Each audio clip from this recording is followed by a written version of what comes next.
Donc là, ce que j'ai sous les yeux, c'est une page de vente d'une formation sur l'emailing qui est faite par ce gars-là, donc Bertrand Millet, qui est le créateur de Marketing Mentalist. Donc c'est un concurrent, quoi, en quelque sorte, on peut dire ça comme ça. Donc analysons sa page et voyons un peu ce qu'il y a à redire, ce que tu peux utiliser pour toi dans tes propres pages de vente. Alors, on commence prêt à écrire des emails qui rapportent des sommes à 4, 5 ou 6 chiffres. Directement, il y a un truc qui me fait légèrement tiquer, on va dire, c'est le 4, 5 ou 6 chiffres. Je sais pas trop si c'est parlant, je sais que c'est une formulation qu'on utilise beaucoup du côté américain, mais 4, 5 ou 6 chiffres, je sais pas si ça parle vraiment au public francophone. Et surtout, le problème, il est ailleurs, c'est surtout que 4, 5 ou 6 chiffres, 4 chiffres, c'est 1000 euros, 6 chiffres, c'est 900 000 euros. Donc il y a un gap entre les deux qui est assez vaste. Et donc, plus la promesse est large, de manière générale, et moins on a envie de te croire. Moins t'es précis, et moins t'es crédible. Donc là, petite perte de crédibilité, je pense, avec ce 4, 5 ou 6 chiffres. Moi, je mettrais de la précision, et je dirais plutôt, après écrire des emails qui rapportent entre, je sais pas, 1500 euros et 4500 euros. Un truc comme ça, quoi. Ça incite le lecteur à lire la suite, et surtout à comprendre pourquoi tu donnes une promesse aussi précise. Si tu dis entre 1574 euros et 4581 euros, le message inconscient que t'envoies à la personne qui lit ça, c'est ces chiffres ne sortent pas de nulle part, donc si tu lis la suite, tu vas comprendre pourquoi je te promets des sommes aussi précises. Tu vas comprendre d'où ça vient. Donc, encore une fois là, manque de crédibilité avec ça. Mais en soi, ouais, c'est une bonne accroche, on va dire. Ensuite, la headline, du coup, l'accroche principale, ce qu'on voit directement en arrivant sur la page, la méthode complète pour apprendre à écrire des emails qui vendent en automatique. Alors, headline très classique, je dirais. Dans le milieu du marketing, à mon avis, c'est sur du trafic froid, c'est un peu bof, dans le sens où il n'y a pas forcément de preuves. La méthode complète, ok, pour apprendre à écrire des emails qui vendent en automatique, ok. Bon, à moins d'avoir un gars qui a déjà une grosse crédibilité dans le domaine, commencer une page de vente comme ça, le problème c'est que ça permet pas de te démarquer, et on te croit pas tout simplement. Là, j'ai pas envie de le croire. J'ai pas envie de le croire parce que, concrètement, mec, t'es le 10e que je vois passer cette semaine, et qu'est-ce qui fait que t'es différent des autres, quoi. Et en fait, ça, c'est un truc que... Alors, s'il est connu, peut-être, je sais pas s'il est connu, hein, mais s'il est connu et qu'il envoie, on va dire, son audience sur cette page de vente, il n'y a pas de problème. Là, c'est une bonne accroche, ça donne direct, c'est le fameux What's in it for me, la personne sait exactement ce qu'il attend dans cette page de vente, donc si elle est intéressée et qu'elle a déjà confiance en lui, elle va lire, il n'y a pas de problème. Mais si tu essayes de convaincre un trafic froid avec une accroche comme ça marchera pas. Ensuite, j'aurais bien dit transformer vos emails en machine à cash, mais c'est un peu trop cliché, non. Alors, là c'est intéressant, j'aime bien ce truc, parce que ça crée de la sympathie immédiatement. C'est assez compliqué, sur du trafic froid, de créer de la sympathie avec le lecteur dès le début, de te rendre un peu sympathique dès le début. Mais là, le truc qui est cool du coup, c'est que il prend quelque chose que la personne a sûrement déjà vu, donc la fameuse accroche, vous allez pouvoir transformer vos emails en machine à cash ou je ne sais quoi. Il prend cette accroche et il dit ouais, je sais, vous avez déjà vu ce genre de truc, hein, mais moi je voulais l'utiliser, mais bon, ça fait un peu cliché, non, vous n'êtes pas d'accord. Et donc il crée un peu de la sympathie, il crée de la proximité immédiatement avec le lecteur. Donc ça c'est intéressant, on peut penser que c'est inutile, mais en l'occurrence, non, sur un marché saturé, on va dire, entre guillemets, hein, parce qu'aucun marché n'est vraiment saturé quand on sait vendre, quand on sait faire du bon copywriting. Et là, il est sur un marché saturé, donc le marketing, même l'emailing, c'est déjà un marché très avec beaucoup de concurrence. Et bien mettre ça dès le début, ça permet de créer immédiatement de la proximité avec les lecteurs, et ça permet de démonter une objection qu'a sûrement le prospect, d'ailleurs, en lisant ça, c'est ok, encore une fois, t'es le 3e que je vois passer aujourd'hui, Qu'est-ce que tu me promets de différent des autres? Qu'est-ce qui fait que je devrais te lire toi plutôt qu'un autre? Et ben là, en créant de la proximité, c'est une façon de lui dire, ouais, t'inquiète, je sais, moi aussi, je vois ça tout le temps, des pages de vente sur emailing, etc., machine à cash et compagnie. Moi, ce que je te propose, c'est différent. Donc ça, c'est le message inconscient que cette phrase renvoie. Donc quand tu es sur un marché saturé comme ça, utilise ce genre de truc, ce genre de petite astuce que tu peux mettre dans la headline. Ensuite, seulement 37 € pour maîtriser l'email marketing de A à Z. Bon, je suppose qu'il va parler un peu de ça après, mais là, on n'a pas envie de le croire, quoi. Là, faut amener immédiatement de la preuve parce que ça, c'est, on a vraiment pas envie de le croire, et c'est ce qui peut faire en sorte que les gens se cassent immédiatement. Donc, call to action, accéder à la méthode complète pour 37 €. Cette méthode nous a permis d'écrire des emails à plus de 80% de 1 et gagner pas mal, non? Ok, bon, là, il fait une affirmation sans preuve, pas de problème, on va dire que ça éveille un peu l'intérêt, il va sûrement le prouver juste après, je suppose. Mais ici, le truc intéressant, c'est le pas mal non. Encore une fois, ça rejoint ce que je te disais avant, l'idée de la sympathie. On est sur un trafic, à mon avis, qui est soit froid, soit tiède, qui le connaît un peu peut-être, et à ce moment-là, faut créer de la sympathie, faut créer de la proximité avec le lecteur le plus rapidement possible, parce que sinon, il n'aura pas envie de rester. Ce genre de phrase, ça permet, premièrement, de créer cette proximité dont je viens de te parler, et ça permet surtout d'entamer un dialogue avec le lecteur. En fait, faut comprendre un truc dans ce genre de page de vente, et même dans les pages de vente de manière générale, c'est que c'est de la vente. On n'est pas là pour faire un monologue, on n'est pas là pour faire un exposé de nos arguments de vente, de tous les bénéfices de notre produit et compagnie. On est là pour dialoguer avec la personne, comme si tu étais en one-to-one devant elle, et que tu lui parlais. Et donc, ce genre de petite phrase interrogative, ça permet de créer ça. Ça permet de créer un dialogue. Retiens bien ça parce que c'est très très important dans les pages de vente. Et encore une fois, c'est ça qui crée un dialogue. Les phrases interrogatives, la personne y répond inconsciemment dans sa tête, et c'est comme si elle discutait avec toi. Ok? Donc ça, encore une fois, retiens, très très important. Ensuite, une formation complète sur l'emailing à seulement 37 €, impossible. Alors là c'est intéressant, du coup il démonte l'objection dont je parlais plus haut, qui est une formation complète sur l'emailing à seulement 37 €, on n'a pas envie de le croire, quoi. Et donc là apparemment il va démonter cette objection, c'est intéressant. Par contre, pourquoi ne pas avoir parlé de cette objection? Pourquoi ne pas avoir traité cette objection dès le début? Ça, pour le coup, je comprends pas. Ouais, non. Moi, à la place, cette objection, connaissant le milieu du marketing et surtout de l'emailing, donc avec beaucoup de scepticisme, je traite l'objection ici, dans la headline. Enfin, plutôt dans la headline complexe. Donc toute la partie que la personne voit en arrivant sur la page. La toute première chose à faire ici, c'est de prendre cette objection et de la traiter directement. Faut pas chercher à comprendre, quoi. Ouais, donc moi j'aurais fait ça. Bonne, mauvaise idée, je sais pas, mais en tout cas moi c'est ce que j'aurais fait. Ça me semble être une très bonne idée de faire ça. Du coup on va passer à la suite. Une formation complète sur l'emailing 1, ok, on va traiter l'objection. Je sais, ça paraît irréaliste comme ça, parce que votre cerveau vous dit que c'est juste impossible de payer une formation aussi peu chère si elle contient vraiment la méthode complète pour des emails qui cartonnent. Exactement. Alors, pourtant, je suis certaine... Ah ok, autant pour moi, je croyais que c'était un... je croyais que c'était un mec, le gars, mais... Enfin ouais, il me semble que c'était un mec. Ouais. Bon, je sais pas si c'est une erreur ou si c'est quelqu'un d'autre qui est créé à sa place, je sais pas, on verra bien. Pourtant, je suis certaine que vous avez déjà payé des formations à des prix équivalents à un aller-retour entre Paris et Haïti. Ouais, ça ok, c'est cool, ça, c'est vrai. C'est la plupart des gens qui se sont enseignés ou qui ont essayé d'apprendre l'email marketing, généralement on leur propose des formations high ticket, quoi, donc à 1000 €, 2000 €, etc.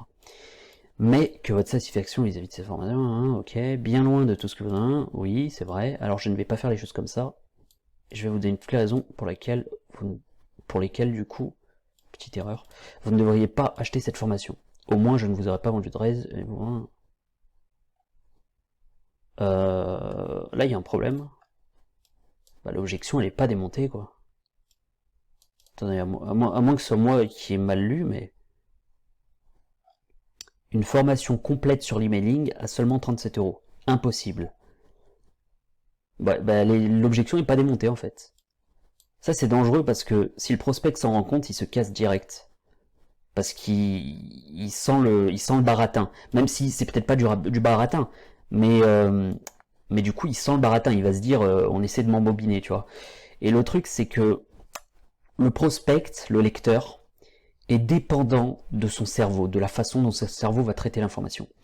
Si tu comprends pas comment marche le cerveau du gars qui te lit, t'arriveras pas à le convaincre. Il va se barrer sans même lui-même vraiment avoir de rancœur, ou il va pas forcément avoir une très mauvaise opinion de toi. Il va juste se barrer et ne pas acheter.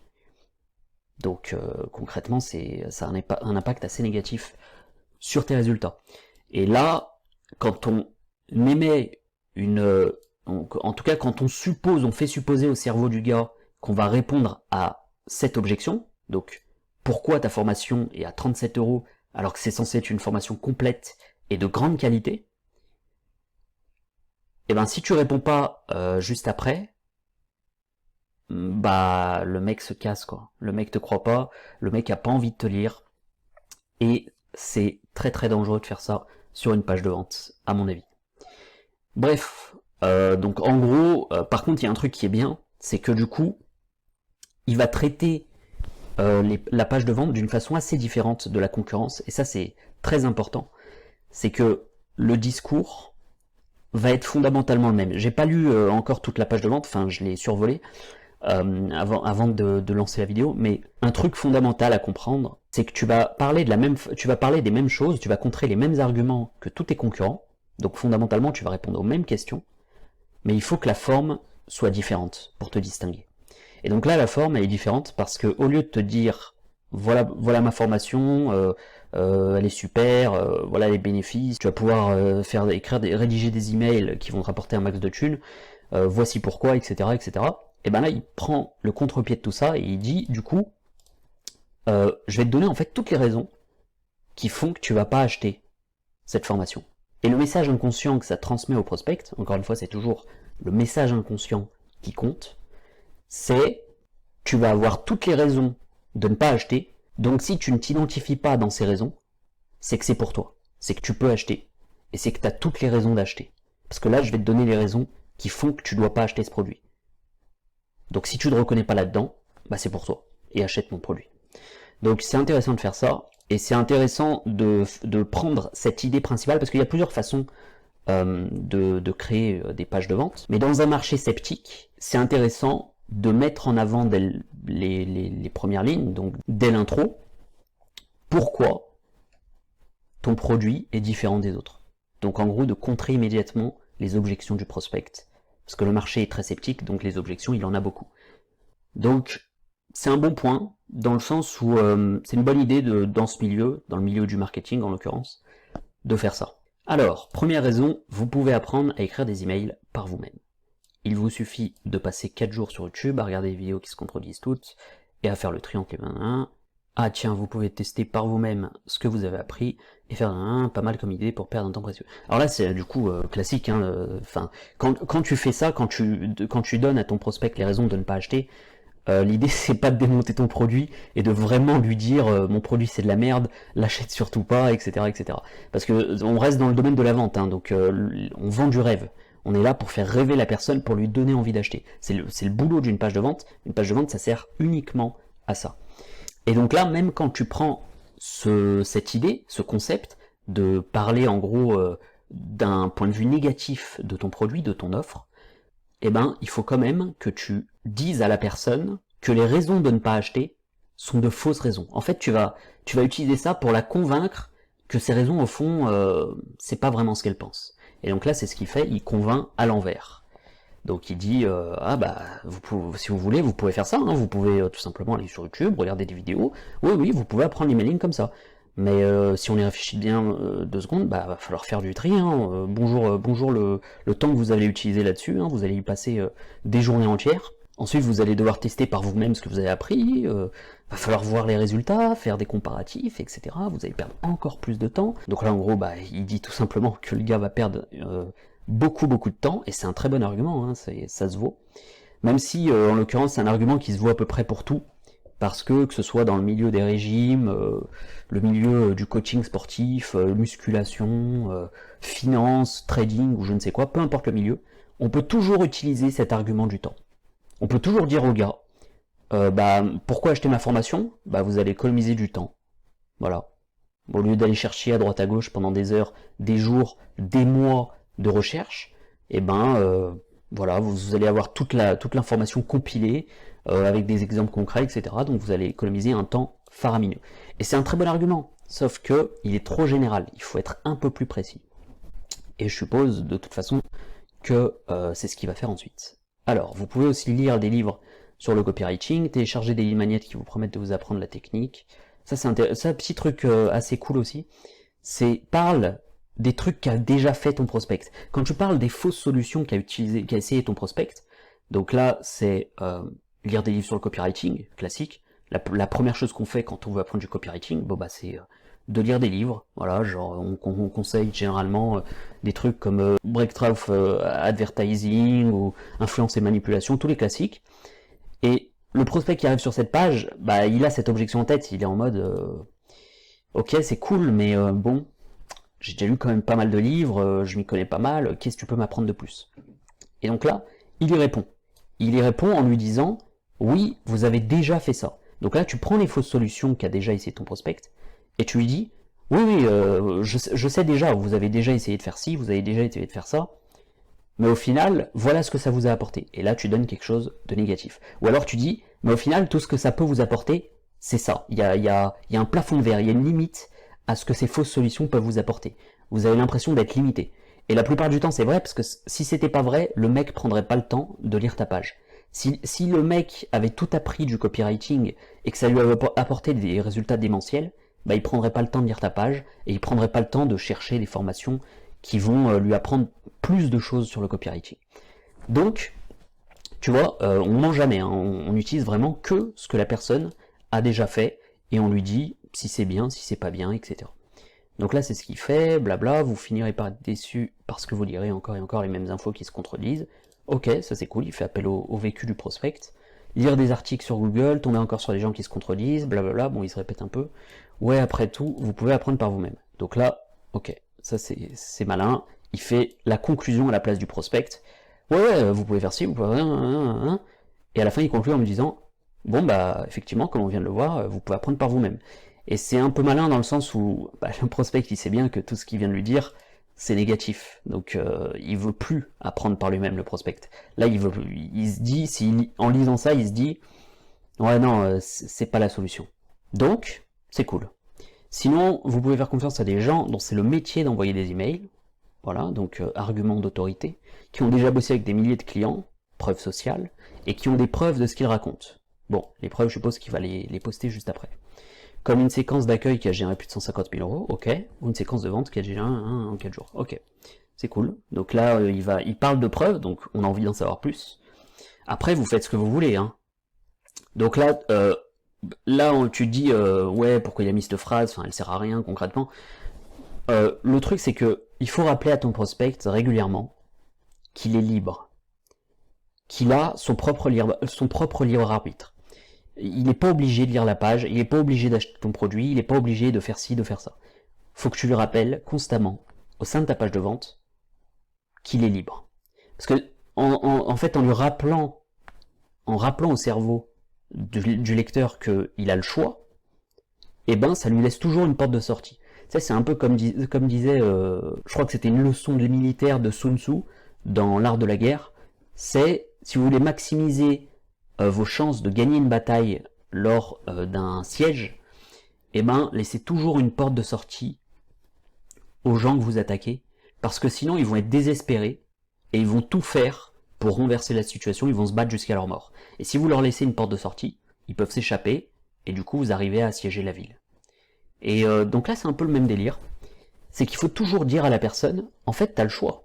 Là tout ce que je te dis, j'essaye de te convaincre, ok, j'essaye de te persuader, Mais au final, tu as le choix. À tout moment, tu peux te barrer, il n'y a pas de problème, quoi. Tu peux te barrer, t'es libre. Donc là, après, vous faites ce que vous voulez. Intéressant. Deuxième raison. Si la formation est à 37 €, c'est que ça manque forcément de quelque chose. Donc là, pareil, une objection cruciale à démonter. Encore une fois, à mon avis, il faut synthétiser tout ça. Là, j'ai pas encore lu, je vais le lire, mais l'idée, c'est de synthétiser tout ça et de mettre ça sur la headline. Dès le début, dès le titre, ou au moins dès l'accroche. Il faut que cette objection, on puisse dès le début se dire qu'elle va être démontée un peu après. Ou alors mettre au moins un argument qui fait que cette objection va être démontée. Parce qu'elle est trop importante en fait dans ce milieu pour la laisser, on va dire, là on est à quasiment un tiers de la page de vente. C'est trop important en fait pour laisser cette objection dans la tête du prospect pendant aussi longtemps. Parce que sinon il va juste se barrer encore une fois. Alors, donc la formation Alors, à la psychologie du prix, bien sûr on aurait pu vendre cette formation à 370 € avec le même contenu et ça aurait cartonné. Ok, c'est pas vraiment un argument en l'occurrence. Votre cerveau est votre plus grand ennemi. Vous savez qu'une étude a montré que la prix du vin influençait le goût. On a fait goûter 2 types de vin à une centaine de personnes. Un vin à un, tout le monde n'aura pas un... Ok, c'était le même vin. Alors à vous de voir si vous pensez que c'est impossible. Qu'une formation à 37 € contienne la méthode complète sur l'emailing. Ayez une petite discussion avec votre cerveau. Ok, cool, intéressant. C'est une manière intéressante de démonter ça parce que... alors je te conseille pas forcément de faire ça, de parler de cerveau et compagnie, hein, attention.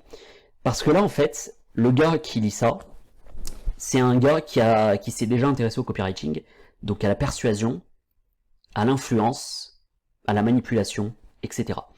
Donc, il connaît un peu tout ce qui est biais psychologique et compagnie. Donc si tu lui parles de biais, si tu parles de quelque chose qu'il connaît, déjà il va être plus à même de te faire confiance parce que tu démontres que tu sais de quoi tu parles. Et donc lui, il s'identifie, il va se dire ah ouais c'est vrai, il parle de biais du cerveau et compagnie et j'avais lu ça dans tel bouquin, etc. Donc il va se dire ok bah ce mec sait de quoi il parle vraisemblablement, donc c'est cool. Et en même temps, il utilise ça pour tout simplement parler de la psychologie du prix et pour lui dire que même si la formation est à 37 €, il y a une grande valeur à l'intérieur.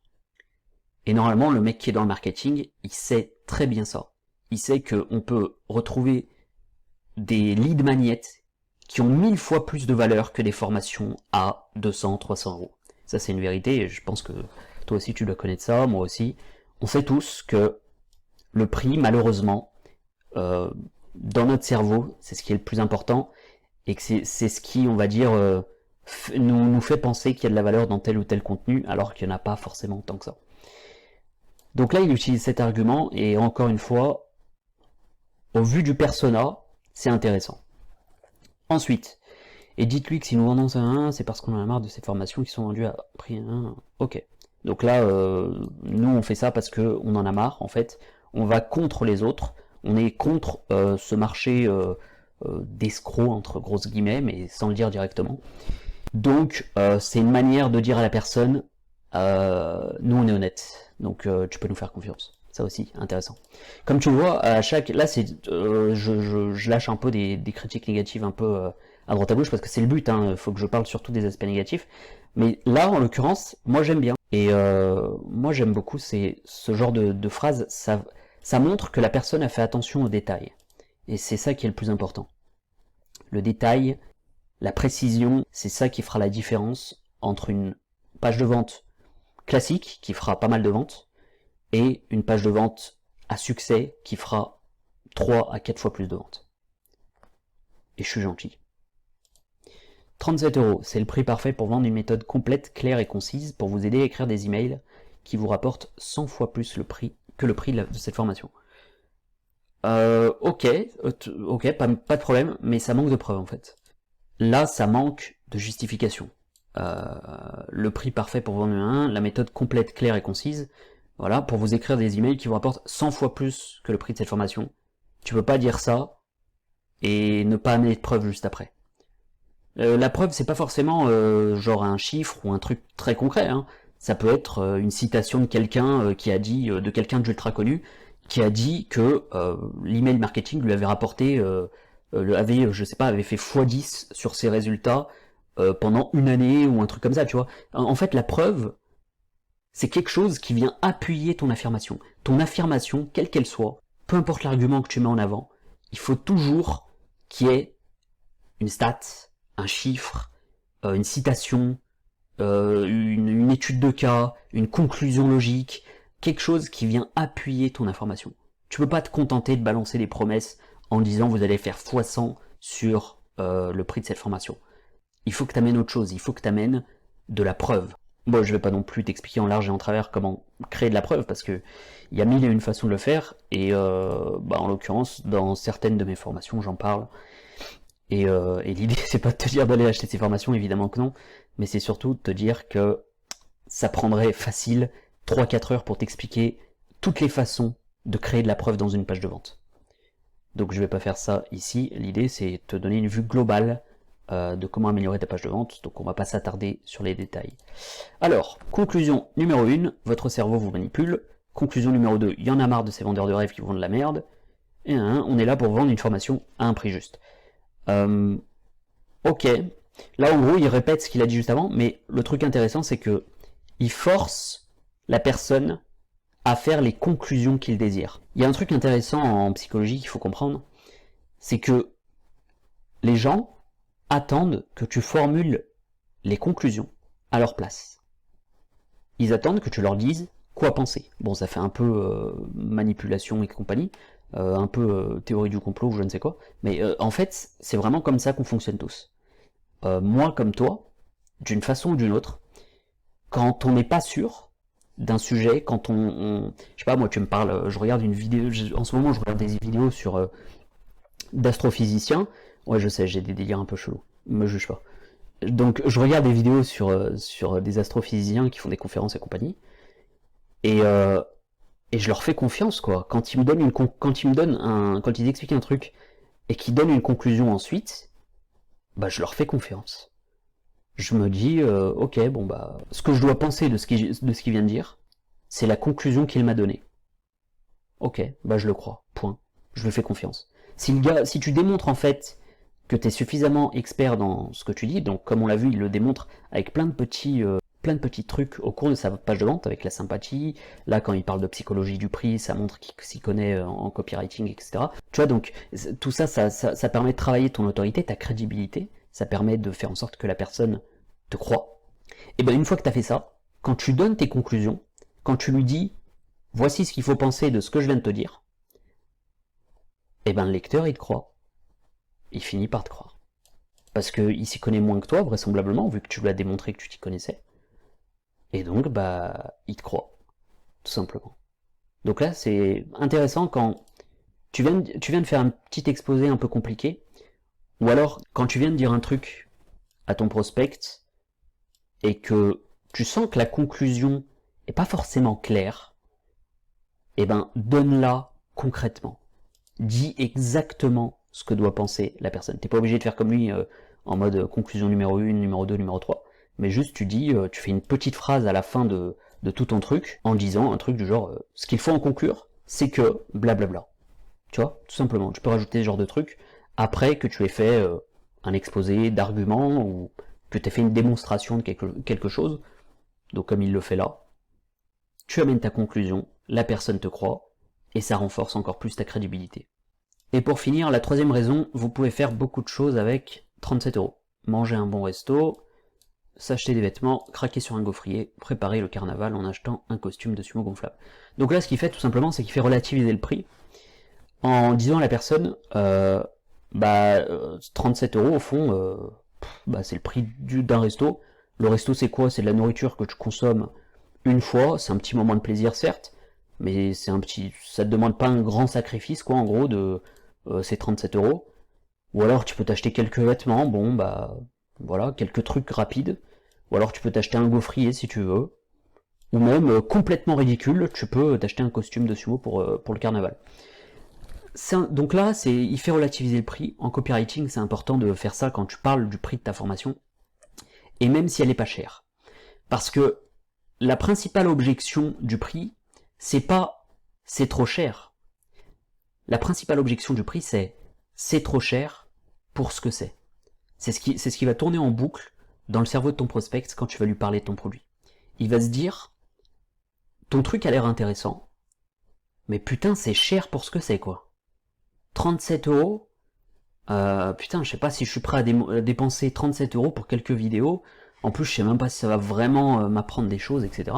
Et donc, c'est le but de la page de vente, de bâtir le prix, de dire ce qu'il y a à l'intérieur de ton produit, etc. De détailler le contenu, les bénéfices et compagnie. Et ensuite, de faire relativiser le prix quand tu l'annonces, en lui disant, bah au final, c'est une tenue pour l'été, c'est un gaufrier, ou c'est même un costume de sumo gonflable, quoi. Tu peux acheter, hein, si tu veux, tu peux acheter des trucs un peu de merde, hein, excuse-moi de te le dire, mais un costume de sumo gonflable, bon bah, tu le sortiras pour le carnaval, quoi. Mais ouais, tu peux utiliser 37 € pour faire ça. Ou alors, t'achètes ma formation sur l'emailing. Et là, tu seras certain de faire minimum x100 sur ce que tu vas apprendre. Bon là, pareil, ça manque de preuves. Hein. Moi, je le tenterai pas. Hein. Comment je peux en être sûr? Ah, alors, de la preuve. Parce que nos méthodes ont été testées, archi-testées, et elles ont ramené des résultats phénoménaux. Ok, la petite erreur, phénoménaux. Je dis pas ça pour qu'on se la pète, mais croyez-moi que si vous appliquez ce qu'on s'apprête à vous enseigner, vous pourrez acheter autant de gaufriers que vous le souhaitez. Bah c'est pas de la preuve encore une fois. Putain, c'est dommage parce que là, c'était le meilleur moment pour crédibiliser le x100 et bah parler des résultats. Mais après, encore une fois, je pense, j'ai pas encore, j'ai survolé vite fait, donc j'ai pas vraiment ultra analysé le truc. Je pense qu'elle en parle par la suite, ou il, je sais plus. Je vais dire elle parce qu'elle parle au féminin. Je pense qu'elle en parle plus tard, mais putain, faut le mettre direct quoi. La preuve, faut la mettre immédiatement. Dès que tu fais une promesse, faut qu'il y ait une preuve qui arrive immédiatement. Encore une fois, la preuve, c'est pas forcément quelque chose de concret. Faut que ce soit, ça peut être n'importe quoi. Mais il faut que t'appuies tes dires. Et bah là, l'appui, c'est dire en disant nos méthodes, on a testé ce qu'on a fait et on se la pète pas. Croyez-moi quoi. Et croyez-moi, ça marche pas en fait. C'est pas de la preuve. Bon, on verra si ça arrive plus tard. Mais même si ça arrive plus tard, retiens un truc, c'est que quand tu fais une promesse, il faut que ça arrive immédiatement après. Parce que sinon, la personne se dit juste, ok, donc bah elle m'a fait une grosse promesse, mais tout ce qu'elle peut me dire sur cette promesse, c'est ça. Juste, crois-moi quoi. T'inquiète, fais-moi confiance. Ça marchera pas. Ça marche pas. Pas sur un trafic froid en tout cas. Hein. Évidemment, encore une fois, si la personne te connaît, si t'envoies une audience qui te connaît bien, aucun problème. Tu peux te passer de preuves. Moi, je le fais sur mes pages de vente parce que justement, je vends à du trafic chaud. Je vends à des gens qui me connaissent depuis plusieurs mois. Donc généralement, mes pages de vente de formation, bah, il n'y a pas trop de preuves, quoi. À moins que je sorte un peu de mon expertise. Mais sinon, globalement, il n'y a pas trop de preuves parce que les gens me font déjà confiance. Là, la page de vente ressemble à une page de vente de trafic froid ou tiède. Et bah du coup, faut prouver quoi. Bon, on verra si ça arrive plus tard. Alors là, la présentation, classique, intéressante, avec la photo, nickel. Cette personne ne parle rien, donc un peu d'humour, ça c'est marrant. Ça c'est un truc intéressant aussi, c'est que la présentation, c'est le moment idéal pour lier avec ton prospect, pour lier avec le lecteur. Le gars te connaît pas forcément. Il faut que tu lies avec lui. Il faut que il faut que tu sois comme si tu étais devant lui, encore une fois.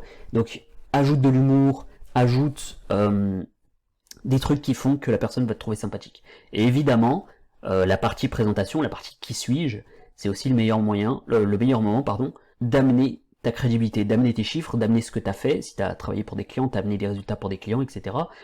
Tu parles de tout ça. Tu parles de ton expérience, si t'as pas de chiffres, un moyen de prouver que t'es digne de confiance, c'est de raconter ton histoire. Raconte comment t'en es arrivé là où t'en es. Dis d'où t'es parti, à quel point t'as galéré, et où t'en es maintenant. Donc en gros, utilise du storytelling quoi. Mais, si t'as pas de preuves, retiens ça. Il faut que tu lis avec le prospect, avec du storytelling. Raconte ton histoire, explique concrètement au gars pourquoi t'es légitime. Ok ? Donc, ensuite, 37 € pour maîtriser l'emailing de A à Z et écrire des emails qui rapportent du cash. C'est un peu cliché de dire ça, non? Bon, là, ça reprend un peu le début de la page de vente. Encore un call to action, ok. Cette méthode nous a permis... Ouais, c'est le même truc, mais encore une fois, il n'y a pas de... Il n'y a pas de preuve, quoi. Bon. Première étape, préparer sa campagne. Alors, vous apprendrez à créer votre plan de campagne, maîtriser la typologie d'une campagne qui cartonne, décrypter 4 exemples de campagne de A à Z, choisir les jours, les dates et les heures d'envoi. Vous connaîtrez le pas à pas pour préparer toutes vos campagnes. Ok. Ça manque de What's in it for me là.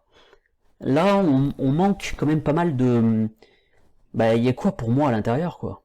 Préparer sa campagne, ok, je vois ce que tu veux dire. Créer votre plan de campagne, d'accord, pourquoi faire? Pourquoi créer mon plan de campagne? Je comprends pas, ça va m'apporter quoi? Moi, là, je suis un lecteur, je connais pas le copywriting, je lis ça. Pourquoi je crée un plan de campagne? C'est quoi déjà un plan de campagne? Donc là, on pourrait mettre, je sais pas moi, créer votre plan de campagne pour... ou alors tu rajoutes entre parenthèses, créer votre plan de campagne, entre parenthèses, c'est le meilleur moyen, je sais pas, de vous assurer d'avoir des résultats expéditifs. Je sais pas, encore une fois, ici, le moment où tu présentes ton offre, il faut que tu dises ce qu'il y a comme bénéfice à l'intérieur de ton produit. Il faut que tu lui donnes de la matière, il faut que tu donnes envie. Donc ici, c'est le moment de parler des bénéfices. Créer votre plan de campagne, c'est pas un bénéfice, c'est une caractéristique. Maîtriser la typologie d'une campagne qui cartonne, pareil. Décrypter 4 exemples de campagne de A à Z, pareil. Choisir les jours, les dates, pareil. Vous connaîtrez le pas à pas pour préparer toutes vos campagnes. Là, pareil, on s'en fout de... Je m'en fous de connaître, de savoir préparer une campagne. Je veux savoir ce que ça va m'apporter comme résultat. Pourquoi je dois préparer ma campagne?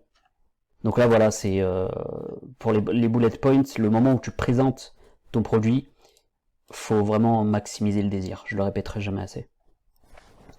Deuxième étape, écrire ses mails. Bon, bah là on va passer parce que c'est la même critique. Écrire un email efficace, pourquoi? Mettre en forme un email qui cartonne, pourquoi? Choisir votre type d'email, pourquoi? Ça m'apporte quoi? Troisième étape, programmer ses campagnes. 4 tutoriels ultra complets pour 4 campagnes qui déchirent. Alors là, du coup, on est de plus en plus flou, quoi. Là, il y a un problème. On a de moins en moins de matière, en fait. 4 tutoriels ultra complets. Pourquoi faire? C'est quoi ces tutoriels? Il y a quoi dedans? Je vais apprendre quoi à l'intérieur? Qu'est-ce que ça va m'apporter? Pour 4 campagnes qui déchirent. Pareil, du coup. Optimiser ses campagnes. Blablabla. Bon, là, la critique est la même. Donc là, retiens ce que je t'ai dit du coup ici. Approfondis le désir. What's in it for me? Qu'est-ce qu'il y a pour moi à l'intérieur de ta formation? Qu'est-ce que ça va m'apporter comme bénéfice à chaque étape? Donc donne à chaque fois la caractéristique. Vous allez apprendre à créer votre plan de campagne pour blablabla. Tu donnes à chaque fois une raison. Tu donnes de l'enjeu. Tu donnes une justification à pourquoi c'est nécessaire d'apprendre ce que tu vas lui apprendre. Donc, du coup, la suite, plutôt complète cette formation pour 37 €. Moi là, vu ce que j'ai lu, je dirais pas tellement, mais pour 37 €, on va dire, ça se tient quoi. Est-ce qu'on passe aux arguments pour acheter la formation maintenant ou pas? Ah, alors, du coup, notre méthode détaillée, vous aurez toutes les bases pour bien débuter et commencer à écrire des emails qui vendent, ok. Une formation ultra concrète chez Marien, on déteste les formations ultra théoriques, ok, argument classique, j'ai pas envie de passer 15 000 heures dans une formation théorique et à la fin je saurais pas exactement quoi faire de plus, quoi, j'en saurais pas plus, ou plutôt je saurais pas comment appliquer ce que je viens d'apprendre. Donc ça, objection concrète, c'est bien. Classique, hein, cette objection on la retrouve dans beaucoup de... Même dans les thématiques du régime, de la bourse et compagnie, hein, on retrouve ce genre d'objection. Mais encore une fois, c'est pas parce qu'on retrouve ça ailleurs qu'il faut pas que t'en parles. Le but d'une page de vente, c'est de parler exactement de ce dont parlent tes concurrents, mais d'une façon différente. Je me répète, mais c'est important que tu comprennes ça. Ensuite, des stratégies testées et archi-testées. Ça c'est dommage parce que c'est un argument original en l'occurrence, dans le sens où il procède par des tests, par expérimentation, donc il pourrait mettre ça un peu plus en avant, je pense. Alors, 37 €, on arrive sur la fin là. 37 € pour maîtriser, ok, ça fait un peu redite, mais je vous assure que vous allez forcément faire x100, voire x1000 sur le prix de cette formation. Alors, les promesses sont de plus en plus exagérées, mais il n'y a toujours pas de preuve, quoi. Là, on n'est plus à x100, là on est à x1000. Je rigole, hein, mais c'est pas malveillant, mais c'est dommage, quoi. C'est dommage parce que la page de vente, moi j'aime bien. Il y a du copywriting intéressant à l'intérieur, mais il manque énormément de choses, énormément de preuves, énormément de qu'est-ce qu'il y a à l'intérieur de la formation, le contenu, les bénéfices, etc. Ça manque de beaucoup de choses pour être convaincant. Bon, on passe aux choses sérieuses. Un petit résumé, donc là on résume, ok. Alors j'ai pas encore lu, hein, mais le truc intéressant, c'est qu'à la fin de ta page de vente, si tu sais pas comment la terminer, tu peux la finir sur un résumé, tout simplement. Tu résumes, tu dis, voici concrètement ce que vous allez obtenir à l'intérieur. Ou plutôt une partie, on résume, voici ce que vous allez obtenir, 2 points, et là tu listes tout ce que tu as dit, de manière synthétique, hein, évidemment, tu vas pas tout remettre de A à Z. Plus de 25 vidéos ultra concrètes. Donc là, oui, un truc intéressant aussi, c'est que, vu que tu vas formuler ça sous forme de liste, le résumé, tu peux résumer ça de manière sexy. Il faut que tu donnes envie ici. Là, on arrive sur la fin, le prospect va se barrer dès qu'il arrive à la fin. Si tu relances pas l'émotion, si tu relances pas son désir, eh ben peut-être qu'il va un peu trop hésiter et il fermera la page et il se cassera, quoi. Donc, relance le désir. Fais une petite boulette liste résumée où tu dis, ok, on récapitule tout ce que vous allez avoir à l'intérieur pour 37 €. Vous allez avoir ça, ça, ça, ça va vous permettre de faire ci, etc., etc. Ok? Donc, un petit résumé, plus de 25 vidéos ultra concrètes, pas de plage, ni de remplissage, nos meilleures stratégies d'emailing, nos 4 meilleures campagnes que vous pourrez appliquer. Bah ouais, mais ça, il aurait fallu le mettre dans la bullet list, quoi. Expliquer à chaque fois, je sais pas, par exemple, regarde, on va prendre un truc. Programmer ses campagnes, ok? 4 tutoriels ultra complets pour 4 campagnes qui déchirent, entre parenthèses, ou un peu plus loin, ou 3 petits points, je ne sais quoi. Ces tutoriels décrivent exactement le processus qu'on a utilisé pour créer des campagnes à plus de 10 millions d'euros cumulés pour tous nos clients. Et là, on a envie. Là, on se dit, putain, il y a de la matière. Là, j'ai envie d'acheter ton produit. Là, tu me montres qu'il y a quelque chose. Tu me donnes vraiment envie d'y aller, là. Mais, bon, c'est pas fait, c'est fait un peu maladroitement. Alors, une fois que vous aurez compris comment les mettre en place, ok, la méthode ultra complète pour l'emailing, si vous voulez apprendre à créer des emails qui rapportent plus de 1, ça... Ok. Le problème, c'est que, encore une fois, cette affirmation, elle y est un peu partout, quoi. En dessous de chaque call to action. Voilà, quoi, c'est encore une fois, on affirme, mais ça manque de preuves. Et ça manque drastiquement de preuves. Parce que tu peux prouver des choses, et ton prospect est un peu frileux parce que t'as pas assez prouvé les choses. Mais là, c'est même pas ça, c'est que toutes les affirmations, toutes les plus grosses promesses n'ont aucune justification, n'ont aucune preuve. La base du copywriting, c'est de prouver. Tu peux pas te contenter de... On n'est pas sur... Je sais qu'on voit beaucoup ça, hein, la plupart des copywriters, entre grosses guillemets, du marché francophone procèdent comme ça. Ils te balancent des pages de vente, avec des superlatifs de partout, des chiffres de partout, en disant que tu vas gagner une tonne de thunes, mais ça manque de preuves, quoi, à chaque fois. Et le copywriting, c'est pas ça. C'est pas mettre des superlatifs de partout. Le copywriting, c'est de la précision, des détails, des images, des analogies, mais c'est pas des promesses et des superlatifs. C'est pas des adjectifs incroyables, super magicaux, je ne sais quoi. On s'en fout de tout ça. Il y a des pages de vente extrêmement efficaces qui vendent plus que n'importe quelle autre page de vente concurrente et qui ne mettent aucune promesse exagérée, qui ne mettent aucun superlatif. Donc à partir de là, ce que tu dois retenir, c'est du bon copywriting, des détails, de la précision et de la preuve. Prouve ce que tu dis. Alors, du coup on arrive sur la fin. Le prix juste, mon ami, 37 € hors taxe. Apprendre l'emailing de A à Z au prix d'un restaurant pour 2. Ok, on fait relativiser le prix à nouveau. Intéressant, c'est bien. Et être certain d'avoir un retour sur investissement d'un minimum x 100. Bon, ça, encore une fois, je vais pas réitérer en permanence, hein, ça manque de preuves, tout ça, etc. J'achète la formation. Ouais. Pourquoi mettre j'achète? Les call to action étaient bien. Accéder, c'est bien. accéder à la méthode. Quand on voit accéder à la méthode, on a envie de cliquer, on a envie d'accéder à une méthode. Mais acheter, ça crée une barrière inutile, quoi.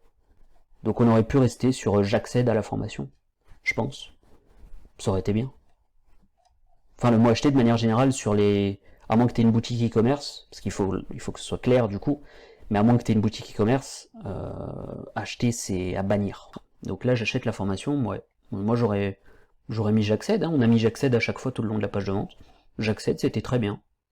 Donc ouais, pourquoi changer? Ensuite, la petite partie FAQ pour démonter les dernières questions du prospect. Quel est le type de contenu? Ok, on détaille. Y a-t-il une garantie? Non, il n'y a pas de garantie. Aurais-je accès? Non, pas de garantie. On est tellement persuadé parce qu'on va conseiller. Encore une fois, crois-moi, fais-moi confiance, t'inquiète. T'inquiète, ce que je te dis c'est vrai. T'inquiète, fais-moi confiance. Ça passe pas. Sur des inconnus, ça passe pas. Il faut prouver. Aurais-je accès à vie à la formation? Bien sûr, vous pourrez revenir jusqu'à vos 99 ans. Ça j'aime bien la formule. 99, jusqu'à vos 99 ans, c'est plus concret que accessible à vie. Même si c'est bien, hein, accessible à vie. Mais jusqu'à vos 99 ans, c'est intéressant. Enfin, la formulation est bien. Mais bref, c'est de la touchette, quoi. C'est pas ça qui va faire passer le prospect à l'action. Mais c'est cool. On ne garantit rien du tout. Puisque on ne sera pas ok. Puis-je payer en plusieurs fois? Non. Un paiement en une fois. Ok. Alors là, ça y est pas. Mais la FAQ, la partie réponse aux questions, que tu mets quasiment à chaque fin de page de vente, je te conseille fortement d'en mettre une, si tu n'en as pas. Parce que c'est très important, et les gens ont le réflexe d'y aller pour avoir des réponses à leurs questions. Bref, l'objectif, il y a 3 objectifs, en fait. La première, c'est pas de répondre aux questions de manière générale, en fait. C'est de répondre aux objections. Les dernières objections qui font que son prospect ne va pas acheter. Et ça peut même être des objections auxquelles tu as déjà répondu au cours de la page de vente. Mais là, tu vas soit répéter, donc par exemple, là, il a justifié le prix tout au long de la page de vente, et il pourrait mettre pourquoi une formation à 37 € alors que elle est censée être complète. Elle est censée être meilleure que ce qu'il y a sur le marché. Donc là, il pourrait répéter cette objection à nouveau, tu vois. La répétition, encore une fois, c'est ce qui permet de faire passer des idées. C'est ce qui permet de modifier ce que ton lecteur croit déjà. C'est pas magique, hein, évidemment, mais ça aide à mieux faire passer certaines de tes affirmations. Ça, c'est le premier objectif. Répondre aux objections du prospect. Deuxième objectif de la FAQ, détruire les croyances limitantes de ton prospect. Alors, je sais que quand je dis croyances limitantes, ça fait très coach en développement personnel et compagnie, mais en fait, il ne s'agit pas de ça ici. C'est juste que ton prospect va avoir des croyances sur ton produit. Là, je te donne un exemple tout con. La croyance limitante du gars qui va lire cette page de vente, c'est « Ouais, mais je sais pas écrire. Je suis nul en orthographe, je sais pas écrire, j'y arriverai jamais. » Votre contenu a l'air bien, hein. 37 € en plus, ça a l'air vraiment intéressant, j'ai vraiment envie de l'acheter. Et en plus, j'ai vraiment besoin de l'emailing pour dans mon business et tout. Je sais à quel point c'est important. Mais je me sens nul, quoi. J'étais nul en français à l'école, j'avais que des mauvaises notes, etc., etc. Et même si cette croyance est fausse, même si on sait tous globalement que pour faire du bon copywriting, il n'y a pas besoin d'être un génie du français, être ultra bon en orthographe, etc. Mais c'est une croyance que peut avoir un prospect. C'est une croyance qui peut lui être en tête et qui va l'empêcher d'acheter. Et ta FAQ, elle va devoir contourner les objections, mais elle va devoir aussi détruire les croyances qui limitent ton prospect, qui l'empêchent de se dire que ton produit est peut-être pour lui. Et du coup, tu passes à côté de plein de gens qui, du coup, se diront non, mais l'emailing c'est bien, mais je suis nul, quoi, je sais pas écrire. Donc j'y arriverai pas, ça sert à rien que j'achète votre formation, puisqu'elle va me donner des stratégies d'écriture, mais moi je sais pas écrire. Donc si je sais pas écrire, désolé, hein, j'aurais bien acheté, mais bon, je peux pas du coup. Et voilà, une vente en moins. Et tu fais ça pour chaque personne qui a ce genre de croyance, et ça te fait des tas de ventes en moins. Donc voilà, globalement c'est les deux choses, j'avais dit les trois je crois, mais en fait il y en a deux du coup, les deux choses à démonter dans la FAQ, c'est les objections et les croyances limitantes. Ensuite, ouais bah on arrive à la fin là, ouais voilà. Ok, bah globalement la page de vente, on sent que la personne qui l'a écrite connaît le copywriting. Je pense que c'est un copywriter débutant, entre débutant et intermédiaire, je sais pas comment on peut appeler ça, on va dire junior, mais il y a un manque d'approfondissement. Dans le sens où, c'est pas contre lui, hein, c'est pas contre le copywriter, mais ça manque de preuves, quoi. Ça manque vraiment de preuves. Je sais pas, hein, la page de vente, peut-être qu'elle fonctionne, hein, s'ils envoient dessus du trafic chaud, peut-être que ça fonctionne nickel, hein, ça fait des ventes. Hein. Mais ça, tu mets du Facebook Ads, du YouTube Ads, tu mets une landing page et t'envoies ensuite les gens dessus, ça passe pas. Ça vend pas. En tout cas, ça me surprendrait énormément que ça vende sur du trafic froid. Et si la personne qui a écrit ce texte a les résultats du texte, si c'est sur du trafic froid, je veux bien les résultats du coup. Parce que honnêtement, si vraiment ça vend sur du trafic froid, putain, j'ai rien compris au copywriting. Hein. J'ai rien compris au marketing, je fonce me reformer à fond, parce que j'ai absolument rien compris. Hein. Donc je pense que, ouais, pour résumer, de grosses lacunes, qui sont problématiques, mais un texte sympa, attrayant. Donc voilà pour cette analyse de page de vente. Je pense que il y a plein de choses que tu peux répliquer ou utiliser dans ton activité, donc fais-le. Applique vraiment ce que tu as appris, et tu verras qu'il y aura de vrais résultats derrière. Si tu me connais pas, bah déjà bravo, parce que du coup tu as regardé cette vidéo jusqu'au bout sans me connaître. Si tu me connais pas, du coup, moi, je m'appelle Edwin, je suis copywriter depuis 4 ans. Donc j'écris des textes de vente, des emails, des pages de vente pour des clients. J'ai bossé avec des infopreneurs, à mon avis, que tu connais, mais que je peux pas forcément citer, parce que, bah, tu sais, hein, il y a beaucoup d'entrepreneurs qui engagent des copywriters, et qui n'ont pas forcément envie qu'on sache que leurs emails ou leurs pages de vente sont pas écrites par eux-mêmes. Donc là, c'est un peu le problème, on va dire, des copywriters, c'est qu'on bosse beaucoup dans l'ombre. Mais globalement, de ceux que je peux citer et des plus connus, je le cite souvent du coup parce que c'est celui que je peux dire publiquement, c'est Alexandre Cormon, donc qui est la référence dans le domaine de la séduction. Donc tu peux aller voir sa chaîne, hein, il a plus d'1 million d'abonnés et compagnie.